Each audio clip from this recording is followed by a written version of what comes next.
வெகு காலத்திற்கு முன்னாலேயே ஜோதிடம் இருந்திருக்கு. இப்ப அறிவியலுடைய விஞ்ஞான முயற்சி, ஒரு வளர்ச்சிலாம் 300 வருடமா தான் இருக்கு. அதுக்கு முன்னாடி அதிகமா கிடையாது. ஆனால் நம்முடைய முன்னோர்கள், பழந்தமிழர்கள் ஜோதிடத்தில பெரிய வல்லுனர்களாக இருந்திருக்காங்க. ஜோதிடத்துக்கு அடிப்படையே வானசாஸ்திரம். அதாவது கிரகங்களுடைய நகர்வுகள். அந்த நகர்வுகள் பூமியில் இருக்கக்கூடிய உயிர்களை எப்படி பாதிக்கிறது?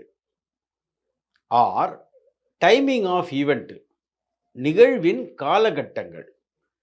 இது எப்படின்னா அனுபவத்தால் உணர்ந்து சொன்னது தான் ஜோதிடம்.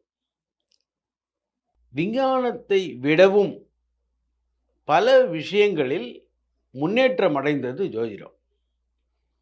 ஆனா அது மூடி மறைக்கப்படுறது. இப்போ ஜோதிடம் என்பது புகைப்படிந்த ஓவியம் போல இருக்கு. புகைப்படிந்த ஓவியம் போல. நல்ல ஓவியம், ஆனா புகைப்படிந்திருந்தா ஒரு பழைய வீடு அது போல இருக்கே தவிர, நல்ல வளமான ஒரு விஞ்ஞானம் ஜோதிடன்றது.